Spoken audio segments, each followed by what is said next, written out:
Yeah. That's the point. Yeah. That's the point. Is like to instead of her going in the direction of needing memory care, being Yeah. institutionalized, she went in the opposite direction. She got back control of her brain health, got Yeah. it back to optimal. It's a work in progress, right? She's got to stay on it. We see that we had a woman who moved in to San Diego and she moved in with a mocha score. I think it was 9-ish, maybe 9, 10, Yeah. and moved home with it at like 22. And her Wow. family wanted her to be closer to them, wanted her to be, living under their roof and enjoying that time, of course, makes perfect sense. Yeah. And then unfortunately, when she went home, she fell off the diet and her son was traveling, I think, more than he expected. And she was pretty isolated. Yeah. And so they decided, because Kansas at that point, our Marama, Kansas was open. So she moved back into Marama, Kansas with Yep. her mocha score around the same, I think it was maybe a 12.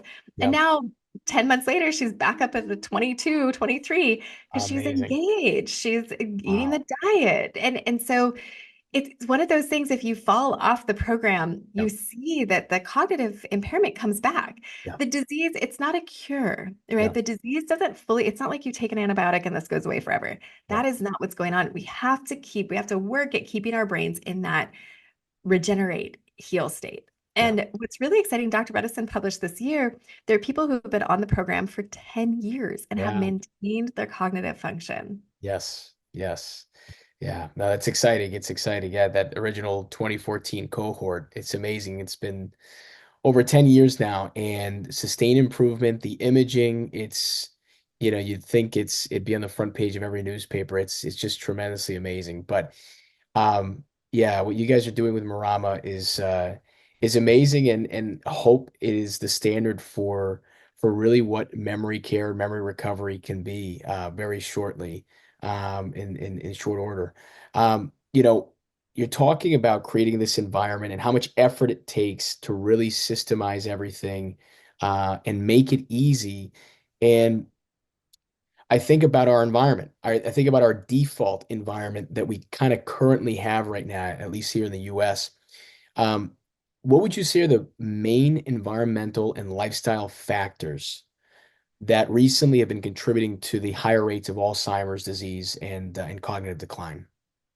Yeah, I worry a lot about the toxins and pollutants in our environment, the plastics and the endocrine disruption, the things throwing off our immune system, the toxins that make us more susceptible to infections, the stress, right? There's so many pieces to this. And I think that if you hear me hesitating, it's because I don't want to go down this super negative path. Yeah, There's so much hope here. We're in this, that Dr. Bredesen was saying this weekend, like we're in this golden age. yeah, Like we're figuring some things out, some really hard things, like we're seeing better results. And so what I don't want to do is scare everyone, but yeah, like I don't have plastic in my kitchen. yeah, I don't drink out of plastic water bottles. Well, if you catch me in an airport and I have one, like there are exceptions occasionally when I don't want to be dehydrated.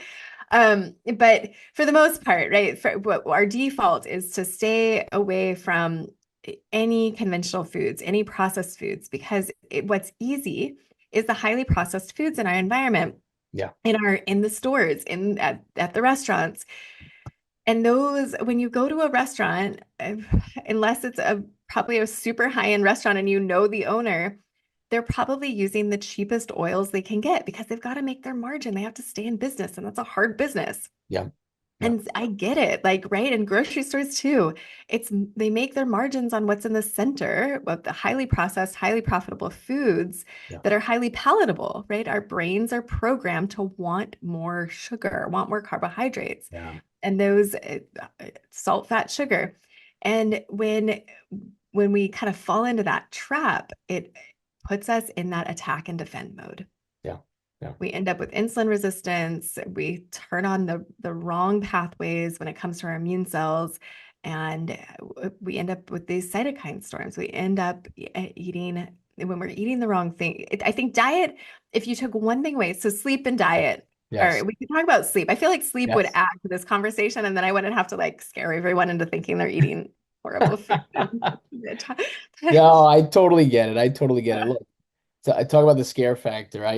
We just had an interview with Dr. Stephanie Seneff on glyphosate. So I totally get it, and it's something that we definitely all have to be cognizant of. But absolutely, it's something that we are all better for eating real food over processed, manufactured food-like substances that have become the majority of so many Americans' calories. But I'm yes, so glad you got to talk to her. She's such a wealth of information, just somebody I yeah, have so much respect for. And she's really gone out there and shared the science of yeah, why glyphosate is so scary.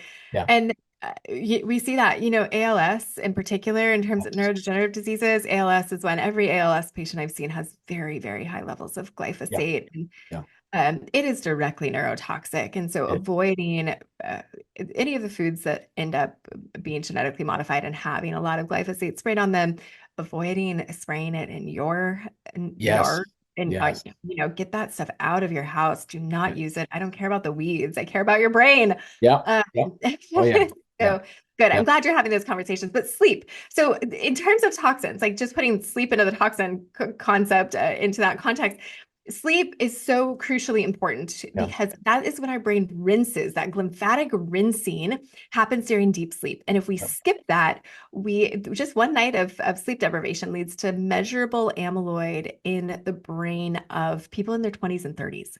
So yes, it's really important that no matter what age we're at, we are getting adequate sleep and good high quality sleep. So what does that mean? At least 7 hours of sleep. So, and ideally it's uninterrupted, yeah, and then at least an hour of deep sleep and at least 90 minutes of REM sleep. And that is, most people will feel rested. So the most important question to ask yourself around sleep is, do I wake rested?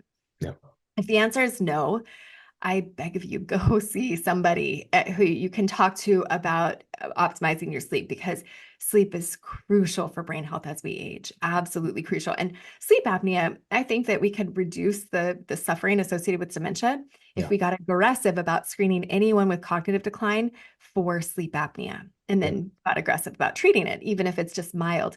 Mild sleep apnea, you can actually treat with mouth tape.